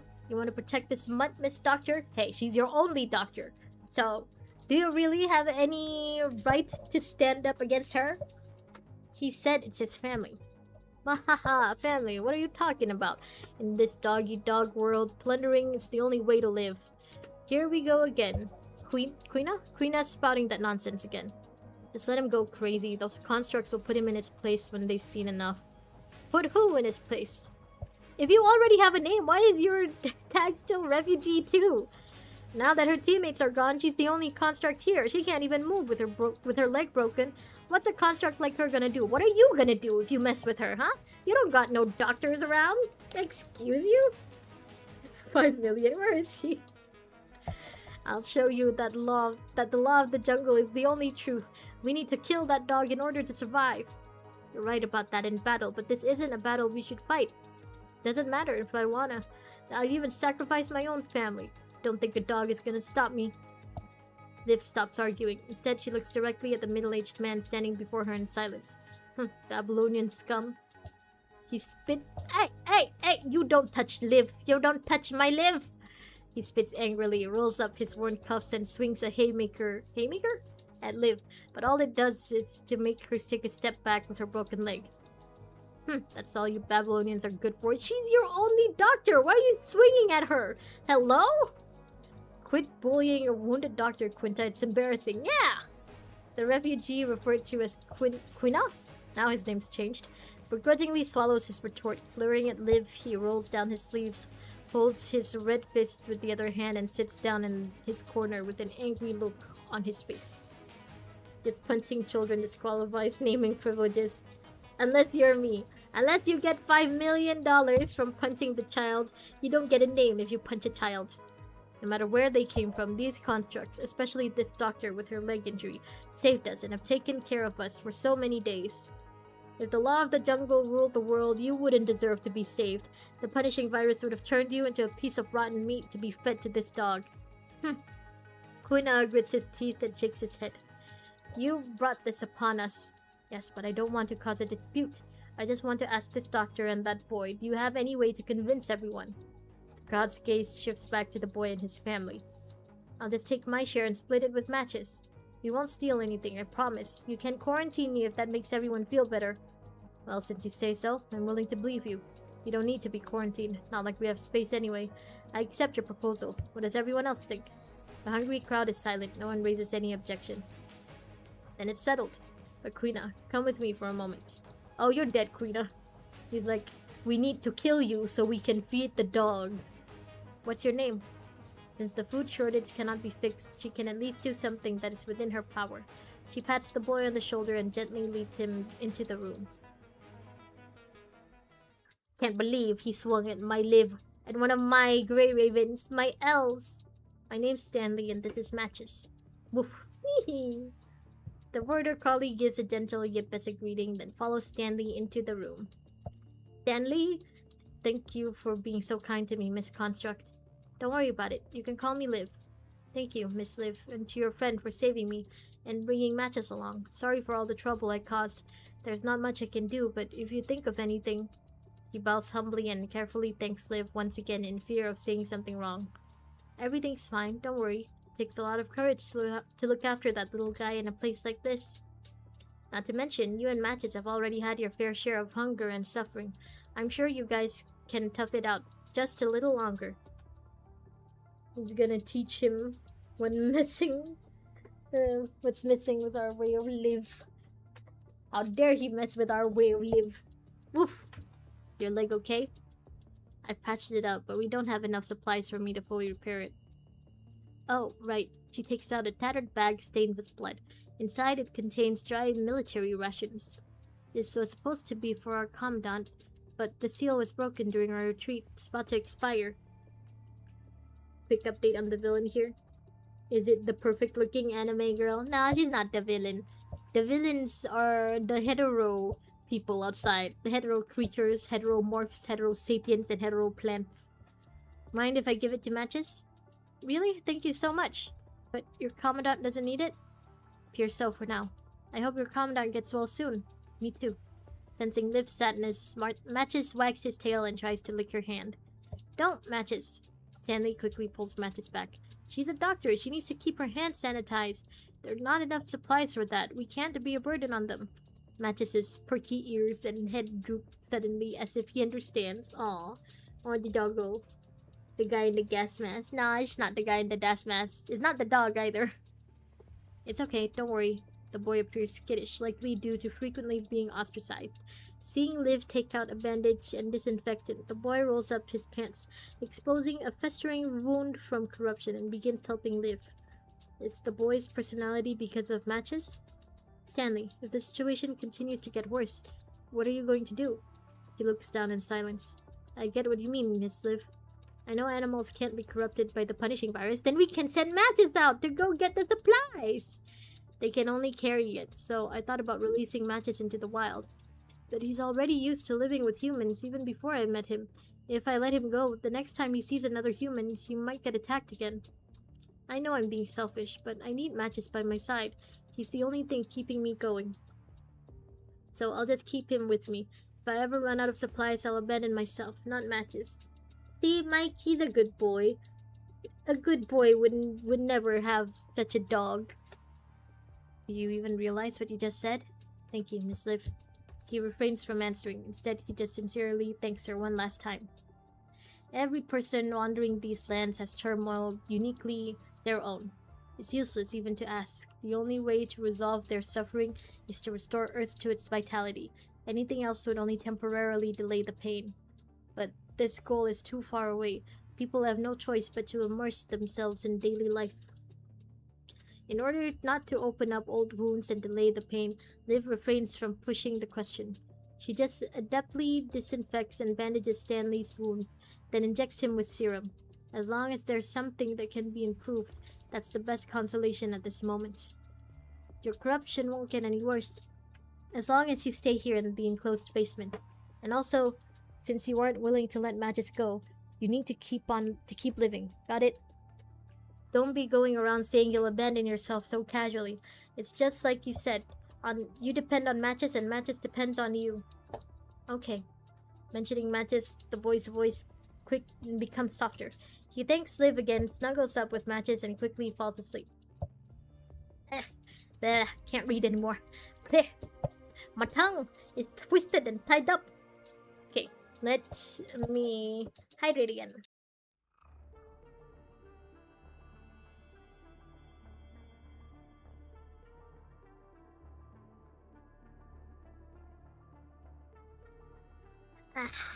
Okay, if you don't mind, I will also eat some popcorn. This popcorn is like 2 days old at this point, and I still haven't finished it. It's not like it's a big bucket. It's like very small. It's just so sweet and rich. I can't eat too much at once. But I will, still chew on it, I guess. It's not really crunchy anymore, but still chewable. Still seems good. This is an impromptu internal meeting. Everybody, please keep all the information mentioned in this meeting confidential.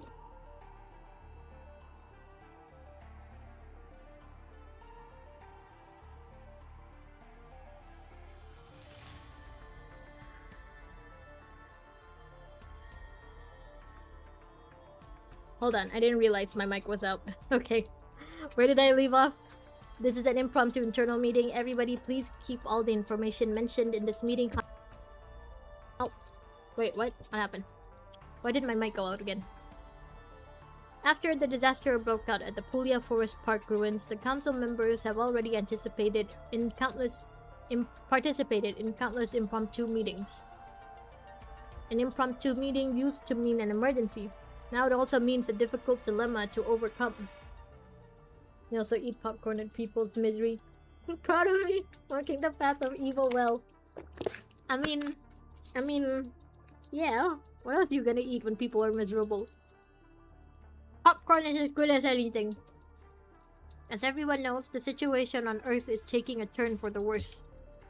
The high punishing concentration has caused varying degrees of evolution in hetero creatures across the different regions.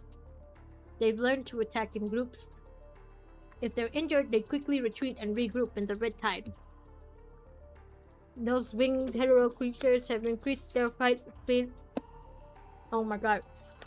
I can't eat this while I read. Hold on. Okay, those winged hetero creatures have increased their flight speed and altitude, allowing them to attack transport crafts. However, our forces stranded on the surface have been unable to stop the twins from advancing. For now, they can only withdraw. The CPF has been destroyed. The greenhouse collapsed and the blood of the dead has turned into the red tide, breeding new enemies. We've made great sacrifices to resolve this disaster with little to show for it. If this continues, everything that has been restored on the surface will be in vain. We need something that can turn the tide in our fight against the punishing virus. Preliminary research on the Omega file the Great Raven Commandant obtained from Atlantis is beginning to show progress. How's the chapter so far? Depressing. Very depressing. Very feels like, the point before the climax when all of the heroes are at their lowest, are at their most hopeless, So, yeah, feels like something big is coming up too. The Omega prototype produced by the Science Council has been proved to be capable of absorbing the punishing virus. However, it is unable to change the overall environment at its current stage. I propose we focus all of Babylonia's resources and research into this program. Upon announcing the topic for this meeting, Hassan opens the floor for discussion, but no one in the dark room voices their opinion. We need to put aside our differences and focus our efforts on solving this crisis immediately. I mean, yeah, what else is more important than this right now? Is this really a wise use of our resources? Yes! It is! Babylonia can be completely self-sufficient so long as we control our consumption and cut supplies for troops on the surface. I mean, yeah, you're self-sufficient for now, but eventually you gotta get stuff from the surface, right? Because I'm pretty sure they can't, like, grow their own food. They don't have plants on Babylonia. So you gotta get down on the surface eventually. That may be the case, but is it sustainable? Our current crisis isn't just the high punishing concentration on the surface, but also ascendants infiltrating Gestalt and the hetero creatures to obtain air superiority. Yeah, if the hetero creatures can fly now, how long do you think it'll take for them to figure out space travel, huh? Not to mention the emergence of the twins. What makes you think they won't continue to evolve? We should at least come up with a concrete method for solving this crisis before we discuss putting all of our eggs in one basket. We've already devised a method. However, this method requires assistance from Project Winter to achieve the maximum effect. Uttering these two words causes whispers to echo throughout the dimly lit council. Ooh, Project Winter. According to my knowledge, the Science Council has also dabbled in Project Winter. However, those conservatives have only been committed. Oh my god, I can't read. Been committed to enhancing the stability of specialized frames. They haven't expanded their efforts into controlling the punishing virus. Controlling the punishing virus?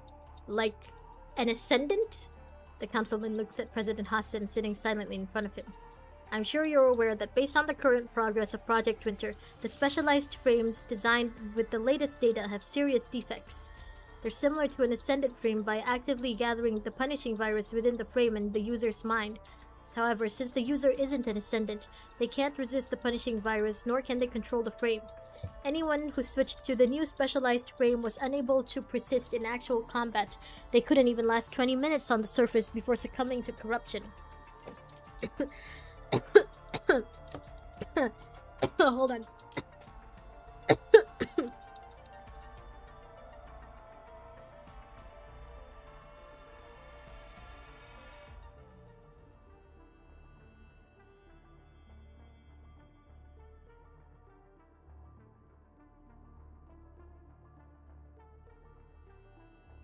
I had some popcorn stuck in my throat. Okay, I'm good now. So, it seems like Lucia and Chrome aren't the only ones who got the new specialized frame. It's just, it seems that they're the only ones whose specialized frames have, lasted them. They haven't succumbed to corruption yet, as far as we know. Even if we can somehow delay corruption. Oh my god. Hold on.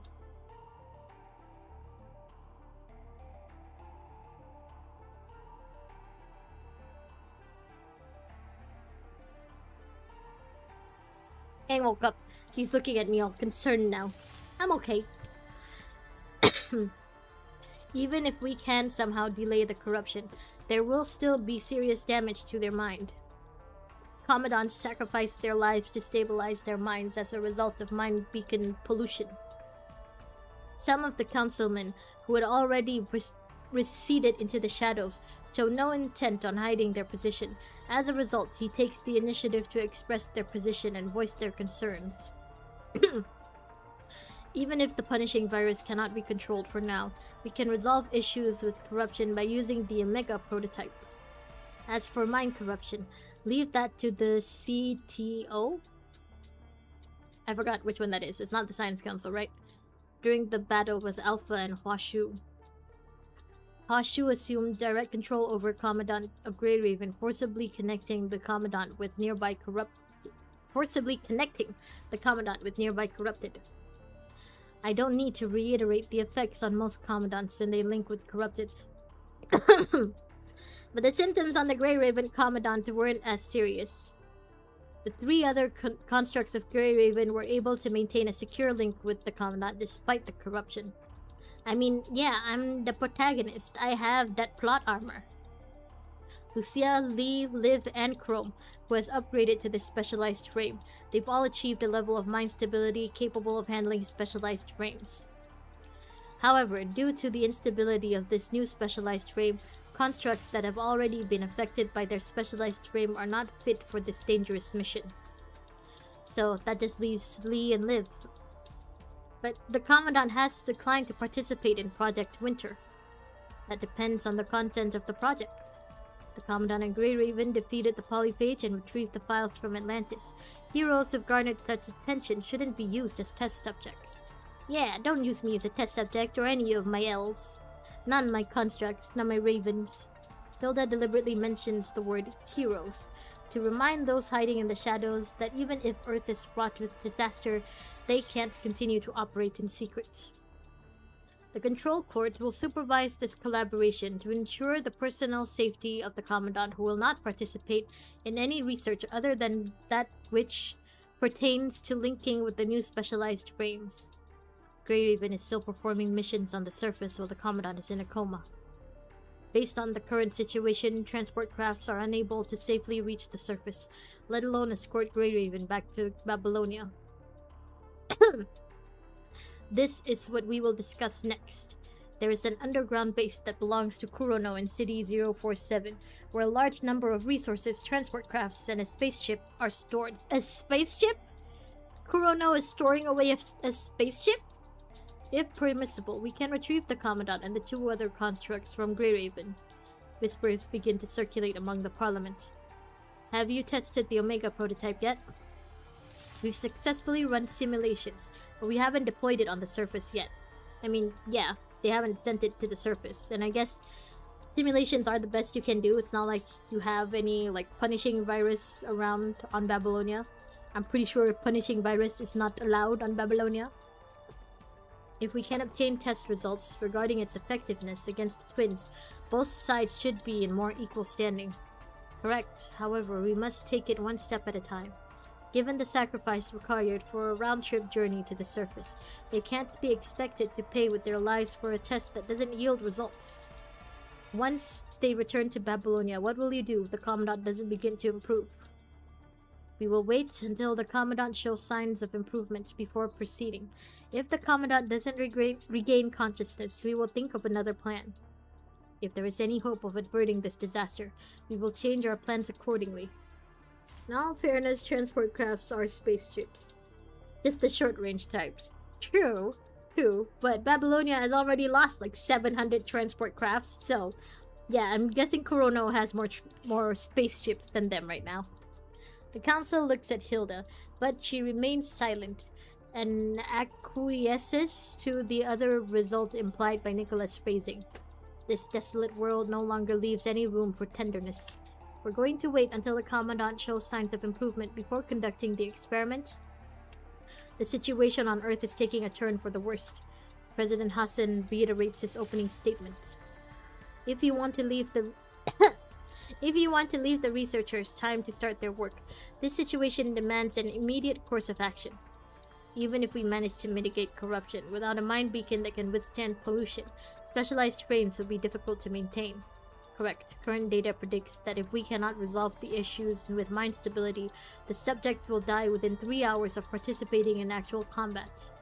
Hearing such a minuscule amount of time, everyone's whispers turn to an outcry. However, a council member hiding in the shadows gives a pleasant look of surprise.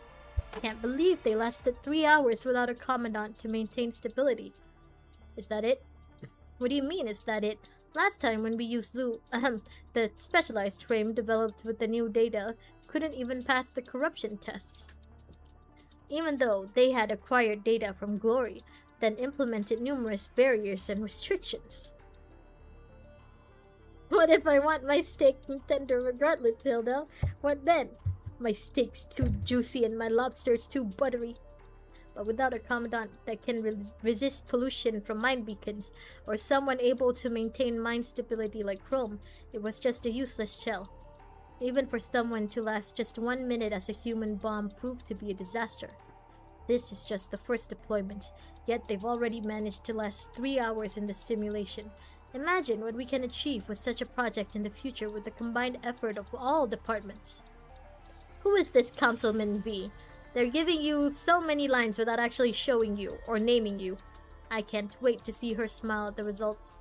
The underground base in City 047 is a major asset and property, but the higher-ups shouldn't refuse such a rare invitation from the Parliament. Even now, they won't put down their hypocritical masks. What's wrong with making sacrifices for the sake of science? For science! But only 3 hours? Isn't this experiment a little inhumane? To think you know what inhumane even means. Have you finished cleaning up the aftermath of all those deaths, or are you being sarcastic? The centrist councilman retorts sarcastically, unable to remain silent any longer. I will arrange for remunerations. Being concerned with personal sacrifices would be an insult to everyone who's still struggling, as well as the soldiers and civilians who died in the disaster. Is there a specific plan to integrate the Omega prototype with specialized frames? Yes, but it's currently top secret. Then how can you verify the efficacy of such a plan? Efficacy? Each party must first negotiate its conditions before verification can be made by both parties. Can the Science Council guarantee results from this collaborative effort? This is just our preliminary course of action. I still haven't received the agent data, and we still need to conduct more tests before making any conclusions. If we want to improve our current predicament, we've only one choice: cooperation. In any case, this is the beginning of hope.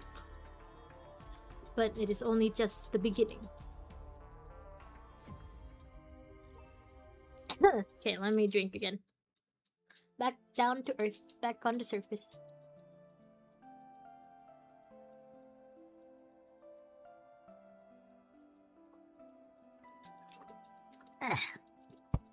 It is an unchanging, lifeless afternoon. The continuous drizzle pounds on the ground and damp air flows into the dirt, increasing the cold bit by bit. Someone with a guitar sits among several like-minded musicians, strumming weakly. Someone takes out a pair of cards that were almost crumpled and slickly tosses them in front of their comrade's bed. Someone rummages through their pants pocket, searching desperately for a bit of wheat lost between the stitches. Someone knows that they are dying of a terminal disease and have given their rations away to others for the past several days.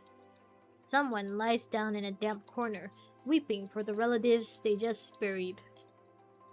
While most ignore the passing time, the dim light outside, and the continuous rain, they look at the old, mottled ceiling. Their eyes had lost their light, leaving only an empty silence. But despair will not stop growing in those who raise their hands and surrender. Liv routinely checks the condition of all the wounded, and unconsciously rubs her aching chest with the lack of maintenance chambers. She hasn't rested for many days. During a search and rescue mission, Liv's leg was seriously injured while protecting her target. However, in order to leave medical supplies for refugees to come, she only splints her broken leg and refrains from fully repairing it. I mean, even if she is a construct, she can still feel pain from that broken leg, right? Yeesh.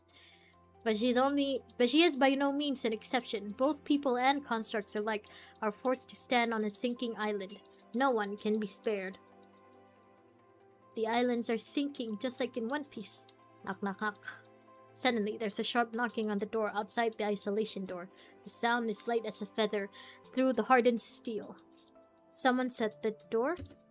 She quickly closes her eyes and searches for the activity signal outside the door. A human! Liv wonders who would wander through the dangerous wilderness full of hetero creatures, but decides to open the heavy isolation door. Oh! Hello? Is this our first time seeing a pregnant NPC? Huh. Okay. Hello. A man and a woman rush to the gap in the insulation door. The woman's long hair and clothes were well kept, as if they've been carefully cleaned recently. I mean, she's preggers. You gotta make sure she's, clean. The other man beside her, holding a child covered in blood, seems a little familiar. Is there a doctor here? This boy's been stabbed in the back. I am. Give him to me. Thank God. Where should I set him? Over there. He hurries past the crowd and runs in the direction Liv pointed to. Why are you familiar, sir? Familiar man. There aren't any beds left. Is the only spot here on the ground? Looking around at the crowd of people, he asks Liv as she limps in from behind. Unfortunately, but the extra sheets... I have my own fold-up cot. Stanley gets up from the folding bed with matches and frowns as he looks at the child in the man's arms. Use mine. Thank you. He nods in thanks and gently sets the child down on the folding bed. Stanley turns and leans against the door with a gloomy expression as if lost in thought. Does he have any allergies or medical issues prior to his wound? I don't know. Do you? Do you? I don't know either. It's fine. I'll give an evaluation before I give him an injection. Liv opens up his shirt and inspects the wound on his back. Thank you. I need to stop the bleeding. How was he wounded? A hetero creature did it, but I'm not sure how. I wasn't with him at the time. Alright, looks like we need a serum. Garlic serum! What has he eaten in the past few days? I don't know. He said he hasn't found any food the past few days and was starving last night, so he wanted a pack of my biscuits. Do you know the boy, Stanley? Stanley looks at the man's backpack, which is obviously full of supplies. After eating it, he said he wanted to go to the next conservation area and look for supplies, then borrowed one of my protective suits and left. Seeing Liv treat the child, they finally sigh in relief and find a place to rest. Why? Why would you let him go alone? Your backpack is obviously full of supplies. Why would you let a child risk his life? The man is caught off guard by the sudden question. He turns and looks closely at the boy standing in front of him, then frowns as if remembering something. What's a kid like you? Sorry, it's because of me. I'm pregnant and sprained my ankle. I can't walk that fast. The child said he wanted to go with the others, so he left early. I didn't think he would. She sighs and looks at the child on the fold-up cot. Without any anesthesia, he cries in pain while Liv sutures his wound. Ugh. Ah yes, the familiar man. The familiar man, and we can't see his eyes because they're covered by goggles. Liv remains unwavering as she concentrates on suturing the wound more quickly to end the boy's suffering. As the boy cries, Stanley slides against the wall and sits down. Sensing his emotions, Matches buries his head in his arms. Ooh. Then why get pregnant? I don't think they can find condoms around, and, you know, you can't really blame people for wanting to have sex during the apocalypse. So, you know. Stanley's voice is quiet but full of resentment, contrary to his usual modesty. What do you say? Since you obviously can't raise him, why have another child? Oh, I didn't think that kid was theirs. I thought that was just some kid that they found, already injured. He grits his teeth and yells as the boy continues to cry. The woman wasn't expecting to be asked this question by such a young boy. Just as she opens her mouth to respond, she suddenly stops herself. He's lucky you found him and brought him to such a kind doctor. But what in the future? He's going to be just like me, or worse. Aw, doggo. Why do you say that? Why? Because my parents were just like you. They had me without thinking about the future. As soon as they couldn't raise me, they just kicked me to the side of the road. Not thinking about the future? Exactly. You have a child on the way. You know what I'm talking about. Refugees and conservation areas give preferential treatment to expecting parents and those with children. She lowers her head, not denying the boy's accusation. I know they have good intentions, but some people like to take advantage of this, just like my parents. They just use the good intentions for their own benefit without considering the future. After my mother was pregnant, they were given special admission into the conservation area, where they had me and my brother. When I was 2 years old, my dad gave me to another family for a bowl of porridge. My adoptive father turned out to be just like him too. He was just freeloading on the sympathy of others and would use me to get supplies from the conservation area. But no matter which parents I was with, they would only ever give me the scraps. Once I got a little bigger and lost this privilege, they threw me by the roadside, just like those empty cans they finished eating. How could they do such a thing? Hearing Stanley speak, the surrounding refugees begin to whisper to each other. I've heard of people doing that. Conservation areas just want children to survive, but who would have thought that there'd be bastards like them? Yeah, makes sense that there would be people who would, think of ideas like that. How are they bastards? Without them, who'd dare to have children in a world like this? They don't look into who the child belongs to and just give out supplies. How can they? And can you guarantee you'd be alive tomorrow? If someone's alive to take care of a child, that's all that matters. But have you ever thought about it? How can abandoned children survive on the side of the road? Being a burden on others, banished from the conservation areas, cursed at? So I want to ask you, as a parent, why would you have a child if you can't take care of them? That's why people aren't having children anymore in this economy. We don't got the money, we don't got the resources. Are you just looking for short-term benefits, or is it because you don't care about your child's future? She hangs her head in silence, unable to come up with an answer. Silence fills the depressing air until the familiar man coughs quietly. He's still just the familiar man, huh? Sorry, this isn't an answer, but I'm not the child's father. And of course, she isn't his mother. Her husband and I used to be merchants. Our profession is much more dangerous now, but some are still willing to take the risk. Half of the supplies belong to her husband, and I can't go eating someone else's food now, can I? Stanley's eyes widen at the unexpected answer. Yeah, I didn't think these two were the kids' parents. I really just assumed immediately that they just found the kid. Sorry, I hadn't realized. I'm really sorry. I shouldn't have misjudged you and spoken out of turn. Yeah, you shouldn't have trauma dumped on them. Shouldn't have assumed. It's okay. It really is a serious issue. We aren't his parents, but I heard him say that he had a similar experience as yours. His biological parents died in an accident 2 years ago when he was only 8 years old. None of us can be sure that we'll live to see tomorrow in this cruel world, let alone stay together with our children. And of course, we can't guarantee a safe upbringing for our children. Okay. She slowly walks up and sits down next to Stanley, then gently pats him on the back with one hand and rubs Match's fluffy head with the other. It's so hard for children to even just stay alive when they're separated from their parents at such a young age. I will consider what you said carefully and be sure to make the right decision. Yeah. Enough with this crap. Isn't it obvious? If you have a child, you should raise them. Everyone is faced with hardship in this cruel world. We're all equal here, no point in complaining. And yet, when it's about the dog, you complain? So the dog isn't equal? Are you really a kid, Stanley? I think Stanley is at least in his teens, you know. If he was already kicked to the curb, he probably reached the age where, you know, you can't get benefits off of him anymore. Sorry. No need to apologize. The world is full of injustice. She looks at everyone, then slowly closes her eyes. We're all struggling with the same adversities, but some people are armed and some people can move freely. Others carry lives yet to be born, and others are forced to run before they can walk. It's amazing if you can survive in this world and save another life. Alright, it's my fault. I just don't want to see everyone looking down in the dumps. It's hard enough to have a newborn life, only to get kicked back. He turns back to the refugee woman and Stanley with a little indignation. You shouldn't downtrod on others just because you've been down on your luck. Just like how one shouldn't suppress their sadness, the hope that still exists in the crowd should never be taken away. No matter which side of the debate, each has its own reasons. But, Stanley, I know what you're worried about. Liv sews up the crying child's wound and wraps him in a blanket, then stands up with her hand on the edge of the cot. The arrival of a new life should be a joyful thing, but we don't want to give each other a burden beyond our means. You're right.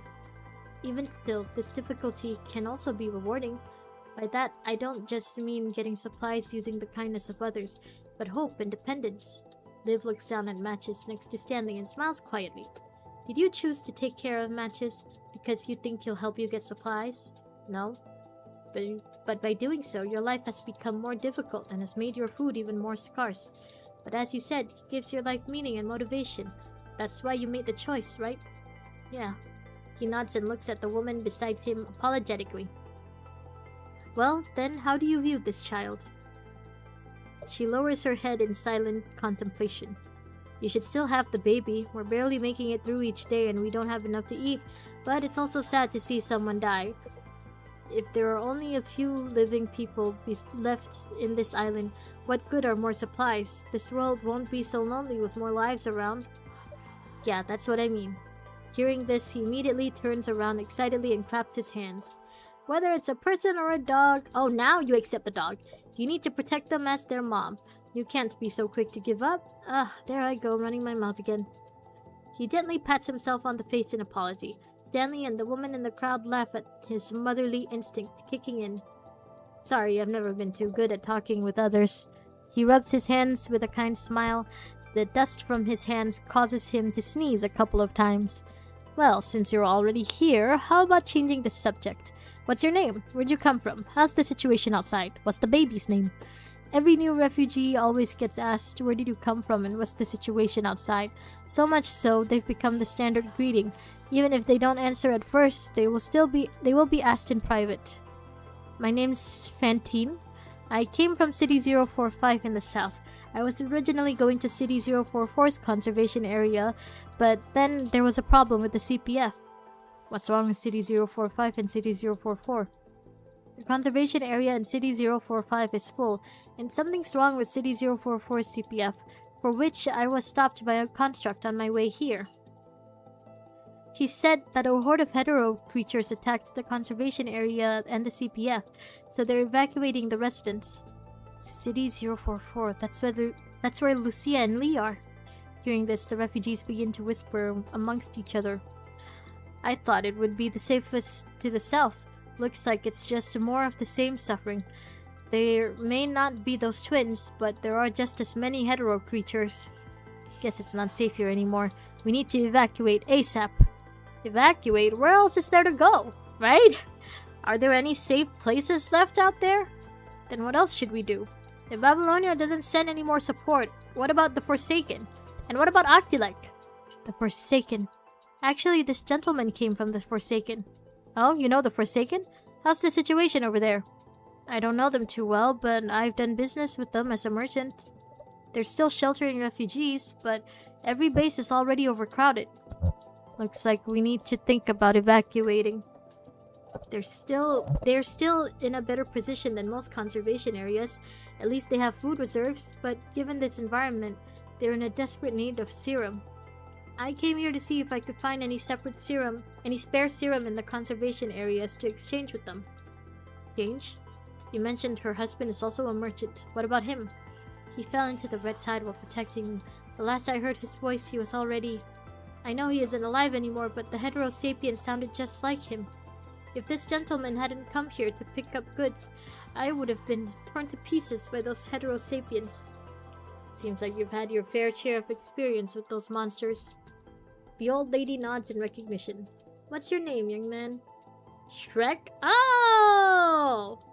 Oh, it's Shrek! The girl on the right looks homeless.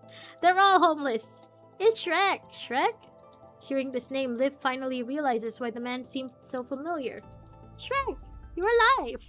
The first time she heard this name was before they encountered the polyphage. Grey Raven had received a new mission that required them to search the coordinates left by Huashu in the deserted ruins.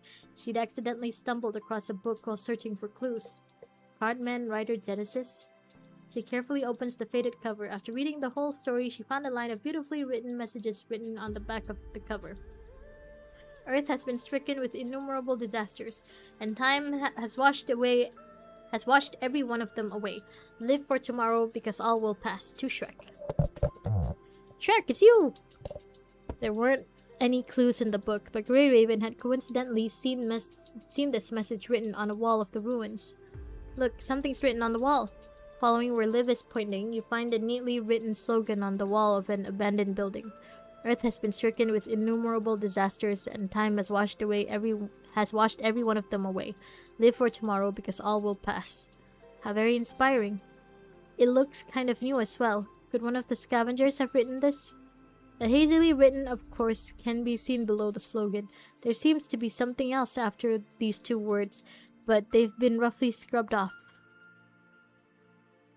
Later, they finally saw the message following the words, of course, and also their last memories. There's never been an endless winter on this planet, but when spring comes and the ice melts away, you won't be there to see it with me. Shrek, you will live. Let me explore the unknown.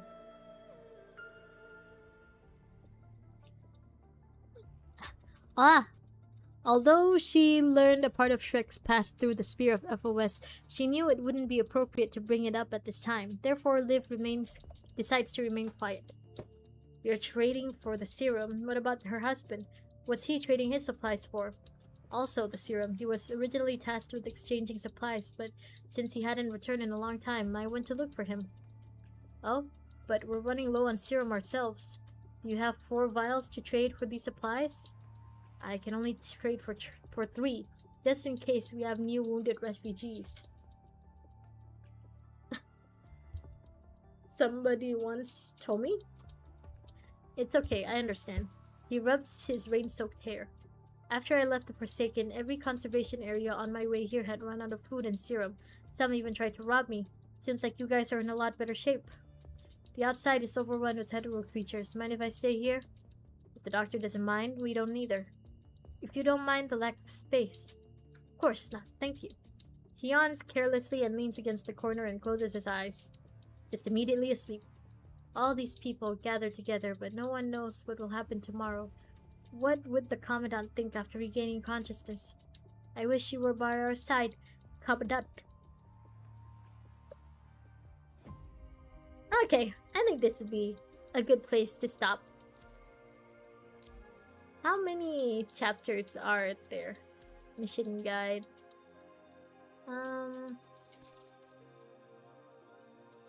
24? 24. Yeah, that is quite a lot. But, alright. And I don't think we've had a battle node just yet. So, yeah, I guess that would be in part 2 and 3. So, alright. I guess that's it for now. Okay, everyone. I forgot about the new song. So, everyone, Mike, Sticks, Micro, Rojack, Deceitful Hound, Spirit, and Motivated Alpha, if you're still there, Kirion and Jair and Yvonne, if you guys are all still there. Micro, thank you so much for joining me again tonight. I will continue with chapter 17 tomorrow. So, until then, 30. Okay, so not 24. 30 notes. Okay, that's a lot. But never mind. I will try to finish it by this week. So, yeah, until then, thank you again, everyone, for joining me tonight. I hope you all have a good rest of your night. Good night, Sticks. Good night, Jared. Good night, Mike. Oh, good day, Mike. Micro, thank you again for joining me as well. I hope you all have a good rest of your day. Hope you all have a good night's sleep. Take good care of yourselves. Glad you were able to tune in. I'm glad you were able to tune in too. Thank you again, everyone. Take care. Bye-bye. Bye-bye. Take care. See you. Bye. Bye-bye.